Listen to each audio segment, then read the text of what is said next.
আসসালামু আলাইকুম সম্মানিত ভিউয়ার্স, সবাই কেমন আছেন? আজকে আমি আছি বাংলাদেশের সব থেকে বড় বাজার কাউরান বাজারে, যেখানে মাছ থেকে মুরগি হতে কাঁচা বাজার হতে যত ধরনের বাজার আছে সবকিছু আপনি পাইকারি রেটে পাবেন এবং খুচরা মূল্যেও পাওয়া যায়।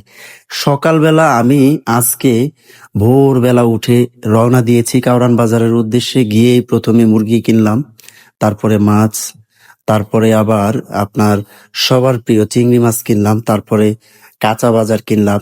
কেনার পরে আমি শুধু জাস্ট ভাবতেছি যে এক জায়গায় গেলে অন্য জায়গা খুঁজে পাওয়া যায় না, এমন একটা অবস্থা।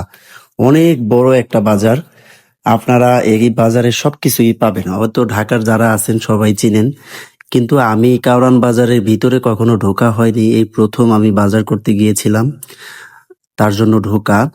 তো পেঁয়াজ কিনতে গেলাম, দেখলাম যে পেঁয়াজের জন্য আলাদা একটা সেক্টর, মানে প্রত্যেকটা বাজারের জন্য আলাদা আলাদা সেক্টর করা। তো খুবই ভালো লাগলো, ভাবলাম যে ভিডিও করে আপনাদের মাঝখানে একটু শেয়ার করি, যাতে আপনাদের ভালো লাগে, আমারও ভালো লাগে বিষয়টা। আমি আবার মাঝে মধ্যে কোথাও গেলে একটু ভিডিও করি, এটা আমার পার্সোনাল ভালো লাগা। ওই ভিডিও ভিউ পাবে বা অনেক সুনাম হবে, ভাইরাল হব, এমন কোনো চিন্তা ভাবনা থেকে না, এটা আমার পার্সোনালি ভালো লাগা থেকেই করা। তো সকলে ভালো থাকবেন, আজকে এই পর্যন্তই। আসসালামু আলাইকুম।